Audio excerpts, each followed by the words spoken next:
ספרים על המדף במהדורה מיוחדת לקראת החגים, והיום אנחנו במפגש חגיגי במיוחד עם כלת פרס ישראל, הסופרת, המשוררת, המסאית, נורית זרחי. שלום נורית. שלום רב. שנה טובה. הלוואי. אני לא רוצה להחמיץ את האפשרות להגיד שוב, כלת פרס ישראל. ואני אגיד שוב שנה טובה. איזה יופי. איזה חוויה זאת להגיע הנה נערה, נורית, אני מכירה אותך הרבה שנים ונערותך איתך, להגיע כאן עם כתר המלכות. תראי, פרס ישראל זה לרגעים קשים. כשאני חושבת לעצמי, אוי באמת, מה זה שווה וכל זה, ומה שעשיתי והכל, אז אני אומרת, טוב, אבל מישהו שם לב לזה. מישהו ששם לב, זה הרעיון. מישהו ששם לב. כן, מישהו שמתייחס, שקורא. עכשיו, כיוון שהכתיבה היא מבטאה מעבר לכתיבה, איזושהי היות הבן אדם, אז מישהו שם לב להיות הבן אדם, שזה מאוד מרגש. רבים שמו לב, ושמו לב בשמחה, ורבים היו, ועדיין, שותפים לך. והנה אנחנו בשיחה לקראת ראש השנה, שזה גם ראש השנה הוא גם חודש יום ההולדת שלך. נכון. בכ"ח בתשרי. נכון. מזל טוב נורית. מזל מאזניים. זה היה מאוד מרגש. המון אנשים כתבו לי, המון אנשים שלחו לי פרחים. אני הופתעתי. זה לא ממנהגו של הקהל הישראלי לחבק את אני אגיד יוצרים, אם כי זו מילה קצת מגעילה, לחבק את היוצרים שלו. וזה ממש היה בשבילי הפתעה גדולה ומרגשת. החוויה היא של שמחה? של שמחה, של תמיכה, של עידוד, של הצדקה, של הצדקת קיום, זה הרבה. איזה יופי. אז זה כל כך יפה בעיניי, שהנה אנחנו לקראת ראש השנה, בימים אלה רואים אור שני ספרים חדשים שלה, שנוספים על כ-150 ספרים קודמים. בשירה, בסיפורת, במסע, חלקם ככה, רק שירה, רק סיפורת, רק מסע, חלקם מערבבים את הז'אנרים, חלקם לילדים, חלקם למבוגרים, אם כי לא תמיד ברור איפה שמים את הבידול. חגיגה גדולה של כל כך הרבה ספרים, והנה אני יכולה לומר שאנחנו בימים אלה זוכים ליציאתם של שני ספרים חדשים שלך. ועוד ספר ילדים אחד, שנתקע בצנרת משום מה, ולא מצליח לצאת החוצה, וקוראים לזה 3 ילדות על משקל הספר 3 ילדות חרוצות, וזה 3 ילדות שגנבו. שגנבו. כן, סוכריות, טבעות קטנות. זה מעניין שבספרות הילדים אצלך ככה עושים, מה קרה להם, לאלה שגנבו? הם החזירו את זה מסכנות. מסכנות. את אוהבת שהם העזו? אני אוהבת שאנשים אוהבים דברים ורוצים דברים. שיש תשוקה. כן, לרצות זה קצת קשה. כן. ולפי קצב יציאת הספרים לאחרונה, בעצם מה שבחרנו ככה להקיף, מה שבחרתי להקיף אותנו בו היום, ולצאת ממנו לשיחה שלנו, יש לך תשוקה לכתוב. את רוצה לכתוב, זה נכון לומר? לא, זה לא ניסוח מדויק. הניסוח הכי מדויק זה שאני כותבת. את כותבת. כן. כן. יש לזה בטח סיבות, חלקן יפות, חלקן מגונות. כן. אז בואי נפתח יחד ספר שככה בשעת השיחה הוא בדרך לצאת לאור. נכון. ולכן אנחנו מחזיקים אותו בצורתו ההיולית. אנחנו מדברים על התחלות, אז זה ספר בתהליך יציאתו לאור. נכון. והוא ספר מדהים שקראתי בימים האחרונים, קובץ סיפורים שלך שנקרא זרע השועית, סיפורים וסיפור. כשראיתי את הכותרת הזאת, זרע השועית, נזכרתי בימי ראשית של עצמי, בגן הילדים בירושלים, בעונה הזאת של השנה שאנחנו מצויים בה עכשיו, כשהגננת נותנת לילדים להנביט, להצמיח, לחוות צמיחה של דבר מראשיתו, ככה. בזה חשתי כשקראתי את הכותרת, ואחר כך אכן חיכתה לי הפתעה בסיפור שעל שמו נקרא הספר, זרע השועית.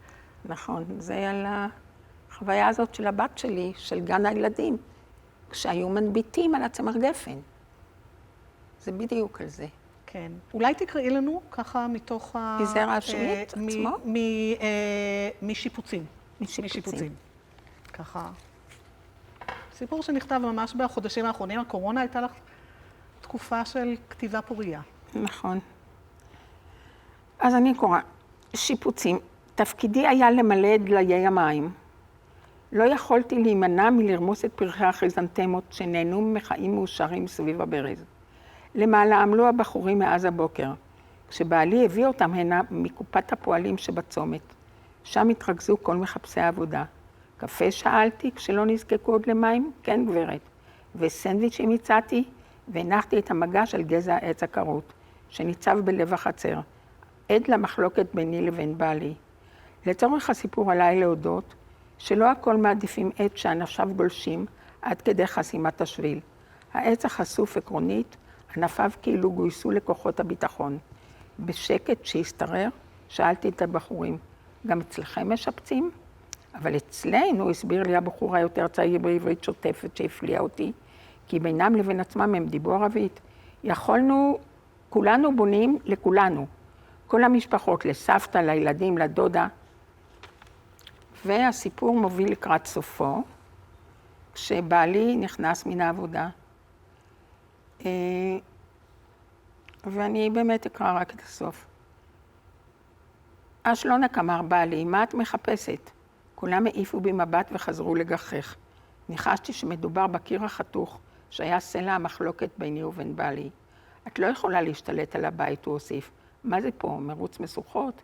הרגשתי את תמיכתם האילמת של הבחורים, וכדי להימלט ממנה, איבדתי מבעד לחלון. תור ישבה על העץ מולי, משבשבת בזנבה, מניעה את העלים כאילו נושבת רוח. כשהחזרתי את מבטי, ראיתי שהם קמים, בעלי זרז אותם. מאוחר כבר אמר, בואו, לפני שיטילו את הסגר. שלום גברת, הם נפפו לי ביד מחלון המחומית. כשקומתו הגבוהה של בעלי מזדקרת קדימה. איבדתי אחריהם, נזכרת בהרגשה הכפולה שהציפה אותי כשביתי הייתה תינוקת והאורחים קמו ללכת. הקלה עצומה, ובו בזמן כאילו העולם עוזב אותי. אז זה סיפור שפעם ראשונה אני שומעת בו ערבית. אני שומעת בו איזו מציאות ישראלית שעד עכשיו לא באה לידי ביטוי מפורש בעלילות שאת רקמת, נכון? מציאות ישראלית עכשווית. המציאות מתחזקת. היא כבר מגיעה לכל מקום, אפילו אליי. ואני שמחה שאני נוכחת שם, ואני שמחה להעלות אותה על הנייר, כי אני חושבת שהיא זקוקה לתשומת לב רבה. את מדברת על המציאות הישראלית העכשווית. זאת אומרת, היא מתחזקת, היא מגיעה אפילו... היא מתחזקת, היא מגיעה לאנשים הפרטיים, לבתים, לכל מקום. מעניין שהגיבורה רוצה בקיר. אני חושבת שהגיבורה רוצה בקיר והבעל שלה לא רוצה בקיר. לא, אני חושבת שהיא רוצה קיר חתוך. הוא רוצה קיר שלם. הוא רוצה קיר שלם, כן. מעניין, לא שמתי לב. ואיכשהו מבעד לסדקים הדברים מגיעים. פתאום שומעים ערבית. נכון. בכתיבה שלך. נכון. זה עולה על הרבה בעיות. אני מקווה שזה לא ידגדג יותר מדי אנשים רגישים. מעניין שהם חוזרים הביתה לקראת הסגר, לפני שיטילו סגר, ואת כותבת את זה כשכולנו בתוך סגר, נכון. פתאום זה לא... טוב, העולם עוד יותר השתנה מאז שכתבתי את זה, למרות שזה היה בקורונה. אבל... והשאלה של הבית, באמת, והפנים והחוץ, שהיא ככה נשזרת בכל כך הרבה, של הפנים והחוץ שנשזרת בכל כך הרבה יצירות שלך, ואנחנו זוכרים שהתקרה עפה, כותרת אחת שלך, והרצפה מתנדנדת, והבית הראשון, והבית השני, וזיכרון כל כך הרבה בתים. ומתוך האמצע של הסיפור, שאת ככה דילגת עליו, אני רוצה לקרוא את השורות הבאות. כי אני רוצה לשמוע את עצמי, אומרת את המשפט שאני לא מזדהה איתו. אני אוהבת שיפוצים. נורית, אני לא, אני כל כך מפחדת משינויים. אבל הגיבורה שלך אומרת כך, אני אוהבת שיפוצים. נכון. לא את אי הסדר והלכלוך שמתלווים לכך, אלא את אפשרות השינוי. הייתי נכונה להימצא בתהליך שיפוצים אינסופי. ייתכן שהנפש שלי רואה בכך משום תחליף לתשוקה התמידית לשנות מקום. וחוץ מזה, לקולות ההרס והשבירה יש הד בתוכי. זה וידוי מעניין. נכון. את אוהבת שיפוצים? אני אוהבת שיפוצים. הורשתי את זה לבת שלי, והיא הורישה את זה לנכדתי. כן. זאת אומרת, אפשרות השינוי, אנחנו מדברים על התחלות, אנחנו לפני ראש השנה, אנחנו מדברים על אפשרות השינוי, לא את אי הסדר, אלא את אפשרות השינוי. חשבתי שיש בזה איזה ביטוי, אני לא יודעת אם הגיבורה כאן היא, אם המספרת כאן היא את. אני חוששת. את חוששת שהיא את בסיפור הזה, כי שאלת הקרבה והמרחק בין זה תמיד שאלה. זה תמיד שאלה, שאת מתבוננת בשאלה הזאת. כן, בדיוק. אבל בשורות האלה אני ממש הרגשתי, אני לא יודעת אם הבעל הוא בעלך, אבל אני הרגשתי שהמספרת היא את. כי אני מרגישה שאת אוהבת את אפשרות השינוי, שיש לך תשוקה. זה קשור לרעננות, נורית? להתחדשות? זה קשור לזה, למה זה קשור? שאם הייתי חיה את מה שאני רוצה ולא את מה שאני יכולה, הייתי מזמן בכל מיני מקומות, למעלה ולמטה, על ההרים ועל העמקים. אבל איכשהו זה לא הגעתי לזה בחיים, וזה נשאר בי צורך, וזה לא מוצא. כשאת כותבת את זה, כשאת כותבת את תקרא אפה, או כשאת כותבת אמורי... אסיג אטוסה. אסיג אטוסה. כשאת כותבת את זה, את הובה את זה? לא, בכלל לא. אני רק מעידה על זה שהייתי רוצה. לטוס, לנסוע, להחליף מקום. להחליף את עצמי, להחליף הרבה דברים. זה מה שמסביר בעינייך את הפוריות של הכתיבה? הפוריות שלי תורשתית פשוט. אבא שלי, שנפטר בן 37, ישראל זרחי. ישראל זרחי, הוא כתב 13 רומנים, ותחשבי שעברית לא הייתה בדיוק שפת אמו היחידה, אז... מעניין. ואת חושבת שזה משם? לא באמת. כן. אני חושבת שבאמת זה מין צורך לא ברור, שנובע בחלקו מאי ידיעה מה לעשות בחיים, חוץ מזה שהייתי מורה תמיד. אבל הוראה זה צד אחר גם כן של אותו עניין. זה הניסיון למצוא פשר, זה הניסיון להחזיק ידית. זה הניסיון לא לראות את אי הפשר של החיים, לחפש שמה. ואם לא, אז ממציאים את זה, לא בטוח אם מוצאים וממציאים זה דומה. מוצאים וממציאים. זה מעניין שבהמשך את אומרת, זה לא רק התשוקה התמידית לשנות מקום, את אומרת, וחוץ מזה, לקולות ההרס והשבירה, יש הד בתוכי. בהחלט. כל כך הרבה דברים, יש רצון להרוס אותם. גם להרוס את הגבול, הצער הזה של החיים, שזה שייך למסעות ולנסיעות. אבל זה גם זכר לשברים מוקדמים. זכר לחורבן. זכר לחורבן, שזו משמעו. יש לך בהרבה סיפורים קודמים שלך, יש תיאורים מדהימים של בית פיזית שמתפורר. נכון. בצל גבירתנו, הבית נכון. הבית שעומד בפני הריסה, והקדימו להרוס אותו יום אחד לפני הזמן. נכון? אני ככה אקרא את סיום הסיפור הזה על בסיפור המזוודה, הסיפור שאת מספרת בו על המזוודה של אבא שלך, הזכרת את אבא שלך, ישראל זרחי, שעצור, הכתיבה שלו, חיי הכתיבה שלו עצירים בתוך מזוודה מתחת למיטה. בסיפור שאחרי, חיי הקריאה שלו יהיו עצורים בחבית. ואז את אומרת שהבולדוזרים הקדימו ביום. את חוזרת מבית ספר, אבל איפה הבית שלנו? העין מאבדת את נקודת המעצור. תקועות על עומדנו, גבירתנו מביטה בי ואני בה. מי זאת גבירתנו? אמא. אצל אמא, גבירתנו. גל האבנים שנמצא במקום בו עמד הבית מחזיר לנו את תחושת המציאות. איננו שומעות מה שאנחנו אומרות בגלל רעש הבולדוזרים. מעל ראשינו האוויר כולו מולבן. על ענפי העצים, מה זה? ענפות, שלג. הבולדוזרים הקדימו ביום. ומה שחשבת שהוא ענפות או שלג זה הדפים, של אבא. הדפים של אבא שלי, הספרים שהוא כתב ועוד לא יצאו לאור, והתוכניות שלו, מה הוא יכתוב במהלך הזמן. כן. כן.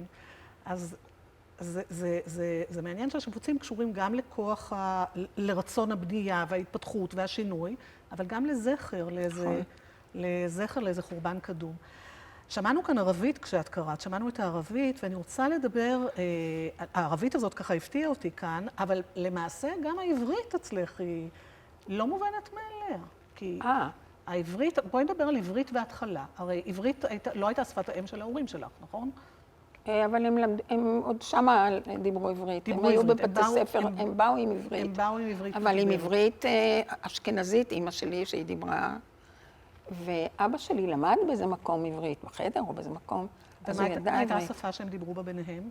עברית. עברית. אז הפולנית לא הייתה נוכחת לא, בכלל לא. עם סבתא הם דיברו. אבא שלי דיבר עם סבתא שלי פולנית. כן, אימא שלו. אימא שלו, וקרה לי דבר נורא מוזר, שראיתי את הסרט חיי הכפולים של ורוניק, כן. מדברים שם פולנית. כן. זה ריגש אותי באופן מיוחד, ולא הבנתי למה. רק בדיעבד הבנתי, זה הפולנית של ילדותי, ששמעתי אותם מדברים.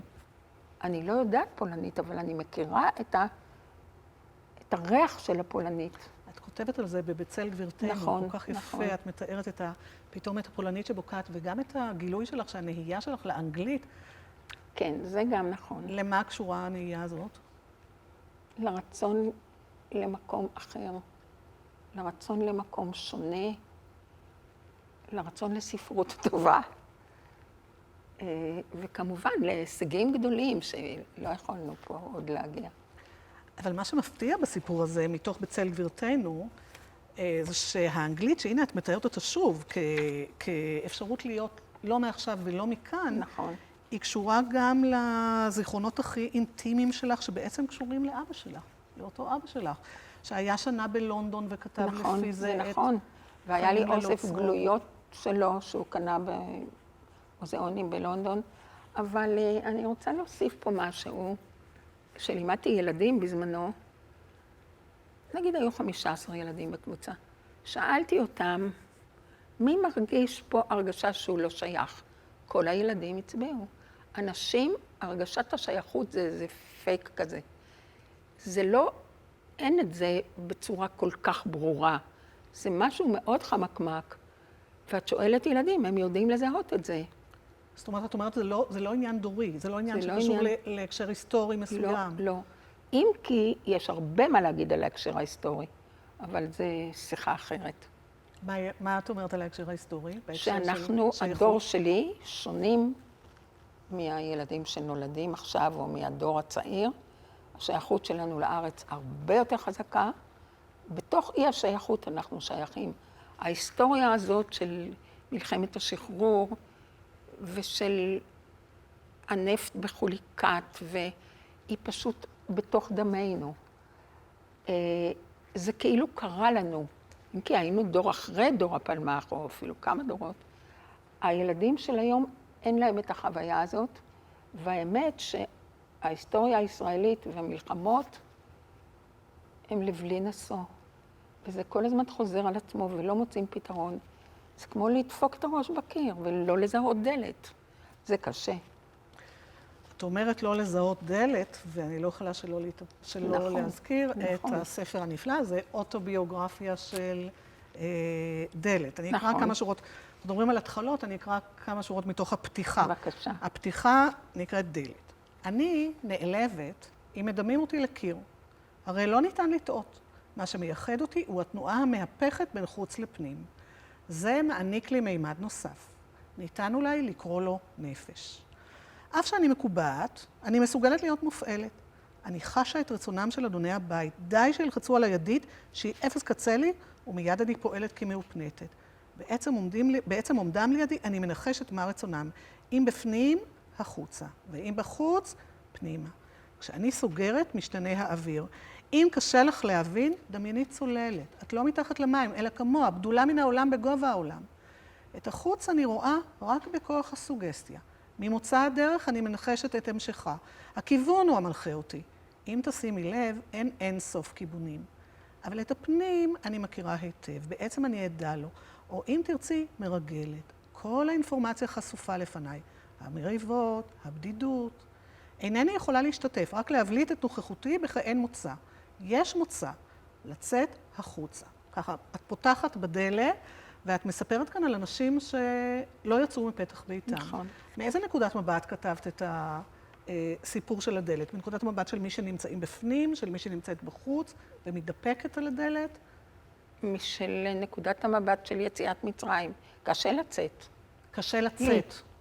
קשה לצאת, קשה להחליף יבשת חוץ ביבשת פנים והפוך. אז משם אני יוצאת. הפנים הוא יותר טבעי לך? הוא יותר... אני חושבת, כן, אני חושבת. אבל לא תמיד רוצים להיות שם כמובן. בפנים. פנים הוא לפעמים קצת כן. יותר מדי. הפנים זה הנפש? בואי הפנים נגיד זה- שהנפש יותר מזדהה עם הפנים מאשר עם החוץ. הנפש היא אפריקה, כתב לנו. נפש היא אפריקה, אז היא בחוץ. היא בחוץ. תודה להם. אהה. יצאתי אותה החוצה. הנפש היא אפריקה, כן. כן. אז לא רק ספר סיפורים רואה אור בימים אלה, זרע השועי, ספר מרתק מכל מיני נקודות מבט, סיפורים וסיפור, את כותבת, את אני קוראת לזה. חושבת שאני אוריד את הסיפור ונקרא לזה רק סיפורים קצרים. למה? למה התכוונת כשאמרת סיפורים וסיפור? יש פה מטה, נכון. כן. הרבה התבוננות על השאלה מה זה התבוננות, סיפור. בדיוק. מה זה סיפור? מה זאת עלילה? אבל גם ספר שירים רואה אור. נכון. ממש בימים אלה, ואת תקראי לנו שיר מתוכו.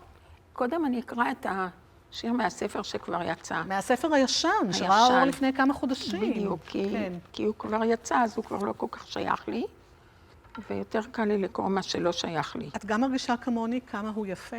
הוא יפה מאוד. בעיצוב העטיפה של טליה בר? האמת שיפתח אמר לי, תעזבי את יפתח זה, זה יפתח. יפתח אלוני, שהוא אלוני המול. מהוצאת אפיק, המול. הוא אמר, תעשי משהו צעיר. אפילו שושנות המים. אפילו שושנות המים בבריכת העירייה החביאו מפני את ארוס הקטן, תינוק משה שהרדימו בסלסליהן. ואף שוויתרתי וכמעט הלאה, תפס אותי סוס האבן שעל הגדה, גומע לאיתו מן המים. בינות לעלי האקליפטוס, סירות שצנחו פנימה. על רחבת הבטון ראיתי קובץ נוצות מדמם. מישהו טרף כנראה אבז שצנח כבד מעייפות. השעה הייתה כל כך מוקדמת, שהירח עדיין טבל במימי הבריכה, והשמש שהצטרפה אליו לרגע, זינקה משם על העץ כחתול זהוב. לפתע ניתזו המזרקות, שברו את מראת המים, ואני בזהירות אספתי את הנוצות, ובידיים מלוכלכות מדם חיברתי אותן לאבז. והוא ניטר מגמה בלהיטות את שמי ההבטחה. השושנות מחאו כפיים, ואני עקבתי אחריו בעיניי דרך העננים. האם גמל לי בהוכחו אימורטליטי? ואני בתמורה שיגרתי לו, וההבטחה רעדה במימי הבריכה. בחיים לא נטרפים פעמיים.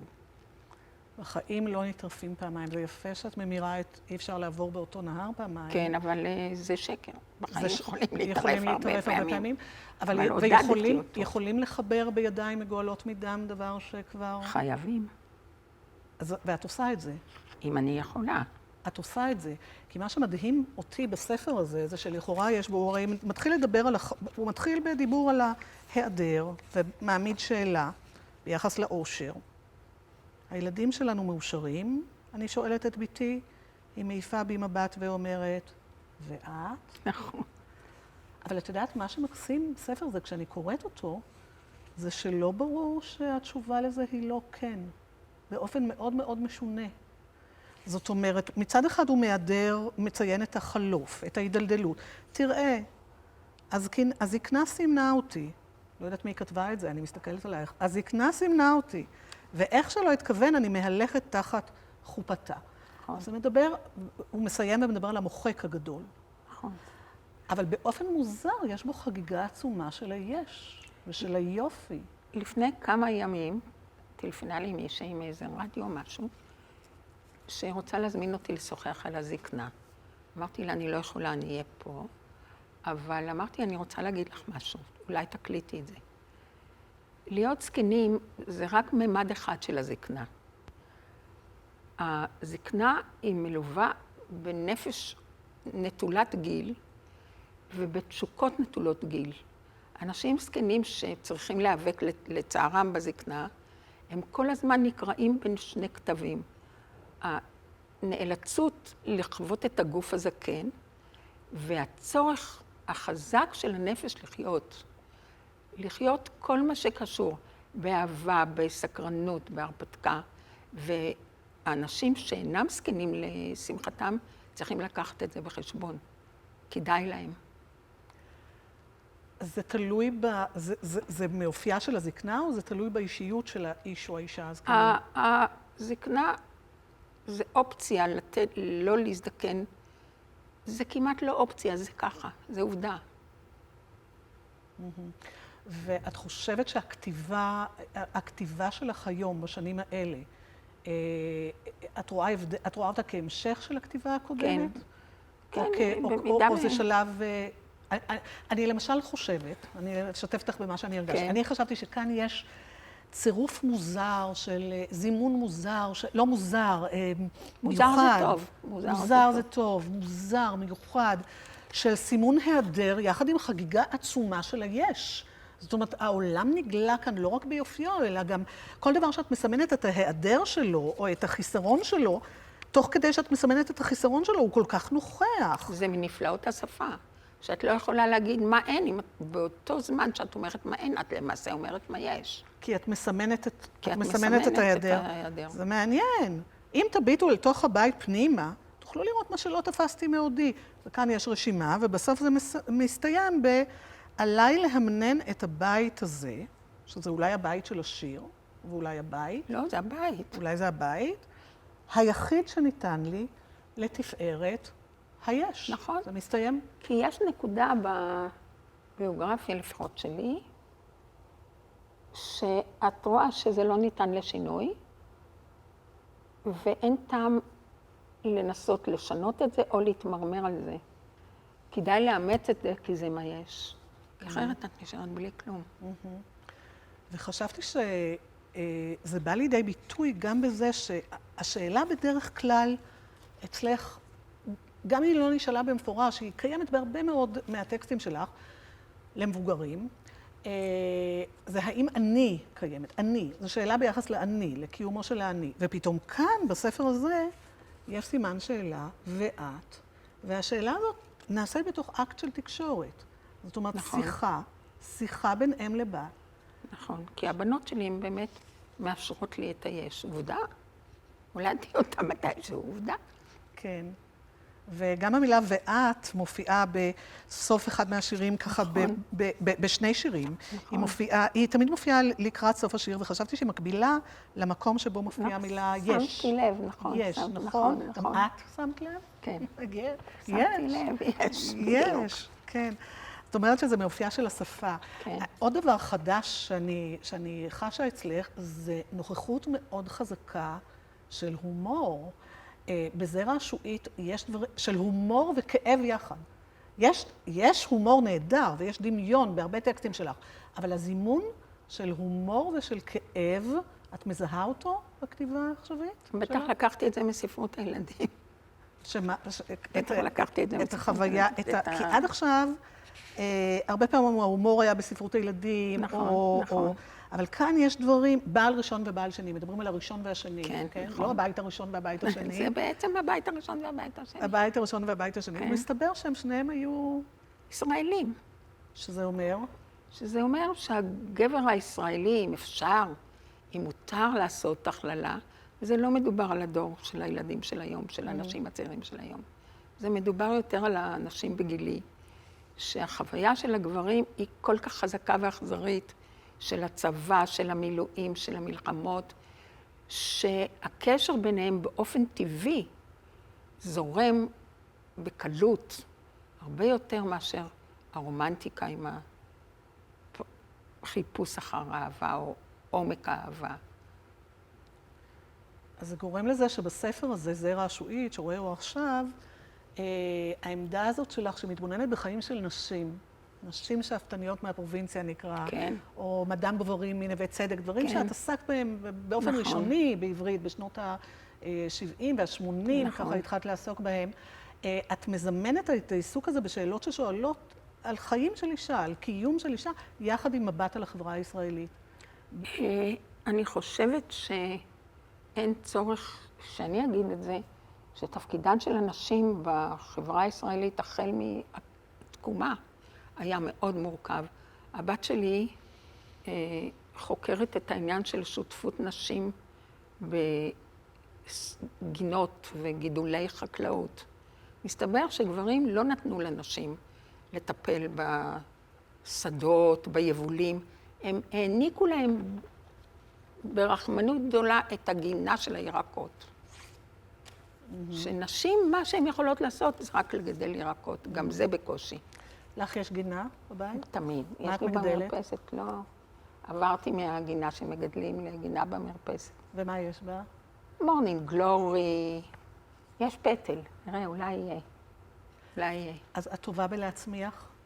אני אוהבת להצמיח, לא כל כך טובה בזה. את כותבת על זה יפה, בבדידות אור, על הגינות. זה לא מטאפורי, נכון? לא, לא. זה יפה. זה לא מטאפורי. הזרעים הם מנבאי עתידות, אנחנו מדברים על התחלות. לא, מעניין שזה כן, עם הזרע. הקשר לזרע השביעי. כן, מעניין. נורא בלט לי. נכון, מעניין. הזרעים הם מנבאי עתידות. את אמרת, לא שמתי לב, את אמרת כן, לי. כן. העובדה, זה את טמנת זרע, זה העובדה שאתה כן. טומן זרע באדמה ויש ביכולתו להוציא לאור את הפוטנציאל הרשום בו בהבקיעו מעל קרום האדמה, מפתיעה. נכון. שיח יסמין, ורדים, נכון. סגוליות, או ענק ופירות, האקליפטוס. תראי, פירות הם מצליחים לעשות. מה זה אם לא מחסן הכשפים היקר ביותר של הקיים? נכון. זה כל כך יפה, כי את הרבה פעמים מעידה על החולשה המסוימת שלך בניהול משק, או של הגיבורות שלך, בניהול משק הבית, אבל הגינה היא סוג של טריטוריה אחרת. נכון, גם הכלבים.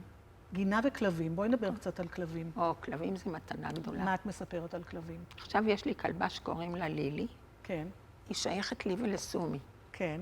והיא מאוד משעשעת אותנו. היא קטנה, כי את מדברת על כלבים גדולים, ואת אוהבת לא, כלבים קטנים. רק קטנים. היא רק קצת קטנים. גדולה מדי לטעמי. כן. זה בגלל שאנחנו נותנות לה יותר מדי אוכל, מפנקות אותה, אבל היא באמת משמחת לב.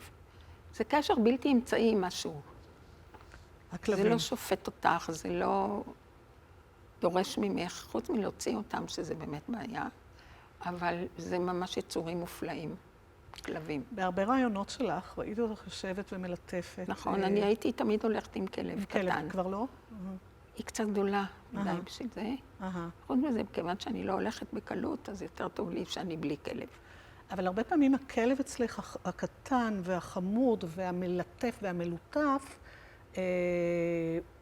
הוא מתגלה כזאב פתאום, או ככלב גדול, זה מופיע אצלך בכמה מהסיפורים, שיש שני פנים לאותו כלב. כן, אבל זה לא, זה שני כלבים שונים. זה שני כלבים שונים. כן. זה הכלב הספרותי. כן. הכלב שהוא הזאב, זה... הכלב השני זה מצ'רצ'יל. לקחתי שהוא קרא לדיכאון שלו הכלב השחור. אז זה הכלב של צ'רצ'יל, אבל הכלבים שלי הם תמיד קטנים וחמודים בסגנון בובות. זה מחליף את הבובות של הילדות. זה מעניין שכשאת מדברת על כלב, את מדברת על הקשרים, אבל כשאת מדברת על ציפורים, גם אליהם, היות ואת מסמנת את כל היש, אז יש כלבים, ציפורים. נכון, נפלא ציפורים, נפלא. נפלא, אבל דווקא אצל ציפורים, את מתפעלת מהעובדה שהם מלמדות אותנו לחיות כשאנחנו לעצמנו. נכון, לא רק. מה עוד? תעופה, זה דבר מוזר, כשאת חושבת על זה, מאיפה להן את זה? ארדוף השיג, כן. אטוסה. אטוסה, יש להם אטוסה. אז אולי הן מכשפות, לא דיברנו עוד על מכשפות. נכון. היום, ואלפיות. נכון. את יודעת, אני זוכרת אותך עומדת, נורית, לפני הרבה שנים, באולם בתל אביב, אולי זה היה במכללת לוינסקי. במעיל כתיפה, סגול. נכון. היה לך שכמותו גם ירוק. זה בעיה שאני זוכרת, נכון? את תמיד ממליצה לשקול. לא, זה נחמד מאוד. ושואלת, אומרת, אנחנו בדרך כלל לא רואים פיות. האם זה בגלל שאנחנו רואים נכון, או האם זה בגלל שיש בנו איזה עיוורון? נכון. 1.5 שעה נמשכו הדברים שלך, והאולם... התמלא פיות. התמלא פיות. אז בואי קצת נדבר עליהן, על הפיות ועל המכשפות. תראי, מה שברור... ועל המלאכים. נכון. מה שברור הוא שאנחנו לא רואים הכל. דווקא חבל, אולי לא. אנחנו לא רואים הכל. יש אנשים שרואים יותר מאחרים. מי הם? קשה לדעת, זה נבחרי האומה, אני לא יודעת. וזה טבעי, כי לאנשים מסוימים יש גדר מסוים של הישג, ולאחרים יותר. אז זה טבעי שאנשים אחרים יראו יותר. עכשיו, מה יש לראות? יש לראות את כל המרקם הסודי של הקיום. את זה שאנחנו לא מבינים אותו, אז אולי מישהו מבין אותו. את זה שהוא נראה כאוטי ולא מסודר, בעיקר עכשיו, עם כל השיטפונות הנוראים והשריפות. האם יש לוגיקה מאחורי זה? האם יש יצורים אחרים? זה לא בדיוק חייזרים, אבל אולי יש יצורים אחרים שאינם חייזרים, שמשתפים פעולה פה עם הקיום. תספרי לי מה את רואה שלא כולנו רואים. יש לי הרגשה שאת רואה דברים. אם אני רואה, אסור לי לדבר על זה. למה? זה סודי. למה? כי אני לא רואה. אבל גם אם זה ככה, זה כמו אנשים שמבינים בגדים, ממששים בד ממששים. ויודעים. אז צריך למשש את הקיום, ואז את רואה. את כותבת באוטוביוגרפיה של דלת, מספרת על שהות שלה, אנחנו חושבים בבית אביחי, בלב ירושלים, לא מאוד רחוק מכרם אברהם, נכון, לא מאוד רחוק מהבית של הגבירה מהרי ירושלים, שאת נכון, כותבת עליה, לאה נכון. גולדברג ברחוב אלפסי, ולא רחוק מחומות העיר העתיקה, ששם שוכנת באיזה סמינר נכון. לכותבים, נכון, נכון? נכון. ככה. ואת אומרת ככה, זה היה, אני מהססת אם לדבר על זה. בדומה לחשש לגבי מה שנמצא בתהליך כתיבה, ובכל זאת אני אומרת לעצמי, ספרי. זה היה כמתחווי קשת מחומת ירושלים, שנה שהעניקו לנו הכותבים חופשה במלון ספוג השראה לשם עבודה. הייתי אז בעיצומה של סערת נפש, לא יודעת אם אני יותר כועסת או יותר אבלה, ואז הופיע האיש ההוא. כשהלך ירד כבר הלילה, מן החלון נדמה היה שהחומה זוחלת ומתקרבת כאין גוש אפל. מעל זהרו שמיים מכוכבים. הייתי מובסת, חשבתי שלא היה עליי לפתוח לו דלת, אבל עשיתי ההפך מזה, מתוך תחושת שווא שהאהבה ניצחה. באותה אי בהירות נרדמתי. התעוררתי פתאומית, חשה שישנה נוכחות נוספת בחדר. הסתובבתי וראיתי מישהו ניצב סמוך למיטה. וזה ככה ממשיך התיאור הנהדר הזה, של דברים שבדרך כלל אנשים לא רואים, כי נכון, קרה לי. קרה לך, והאיש הזה מתואר כמו שמתוארת הפגישה של יעקב והמלאך בבראשית ל"ב. זה היה מלאך משם. זה היה מהסולם שמלאכים מהסולם. עולים ויורדים. הוא היה הוא מיעקב ניצב, באיזה אופן. הוא היה מיעקב. כן. אני מרגישה אותו. אחר כך הסבתי פניי לקיר כאילו איננו שם. כן. זה קצת הזכיר לי את דוד ושאול עם ויסוב פניו לקיר, אבל באמת המלאך משמיים של יעקב, ספרי לי עוד על המלאך הזה. אני לא קיבלתי את פניו. לא ידעתי אם הוא לטובתי או לרעתי. אז לא ידעתי, ואז הוא בא עוד פעם אחת, ויותר הוא לא בא. ונורא הצטערתי, חשבתי עשיתי משהו לא. ופיות? ראיתי פעם, אבל זה היה מזמן, וגם לא מן הראוי לדבר על זה. אני מדברת באמת. כן. זה מסוג הדברים שהדיבור הורג אותם. כן. אסור. הם מעבר לשיחה, הם מעבר למילים, ואם הן באמת קיימות, מה שלא בטוח, אז השפה מקרקעת אותן יותר מדי, ומבהירה אותן יותר מדי. הן צריכות להישאר באפלולית של הלא מודע. אני מרגישה שזה היה גס רוח, שאמרתי בהקשר הזה עכשיו את המילה. לא, זה לא גס רוח. פיות גם ומלאכים. אני רוצה כן. שיבואו פיות ומלאכים. כן. אבל... אז זה מעניין שברגע שאני שמה את ידיי על ספר ילדים, שהודפס כל כך יפה מחדש, עכשיו כתוב, מאחורי הכריכה כתוב,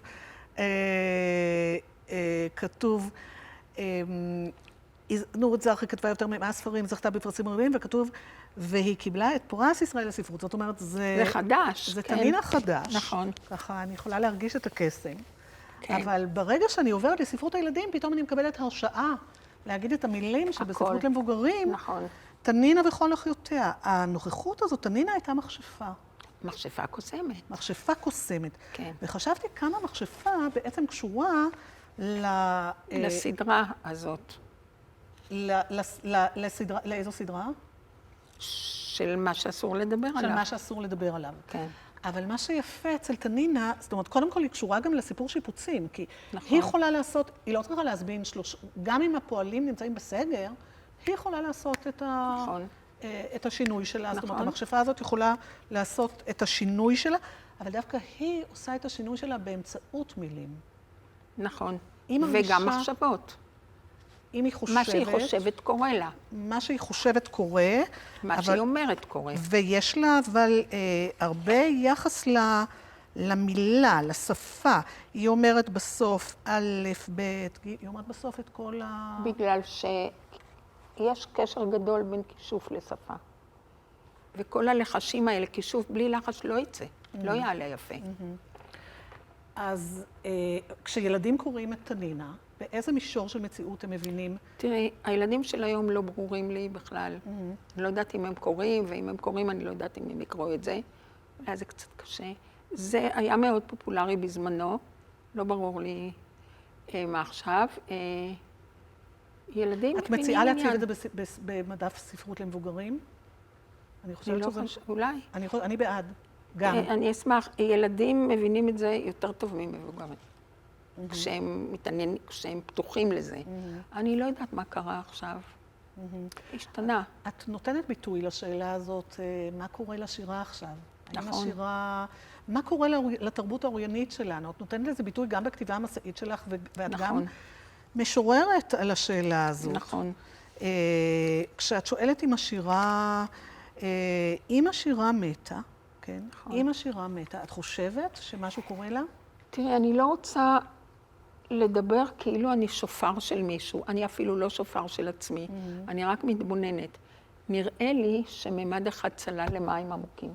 הממד המטאפיזי, הממד המטאפיזי. הממד שדן בעולם לא במישור הקונקרטי. ואני לא נתקלת בזה יותר. והנפש שרוצה, את מדברת בספר החדש, בספר הסיפורים החדש, כן. את מדברת על הנהייה של הנפש למצוא מה שאת קוראת לו זהרורים. זה סיפור נהדר שלך, שאת כותבת שם. את בעצם סוקרת את תרבות הקריאה שלך, ואת אומרת, מה שחיפשתי בעצם, מה זה זהרורים?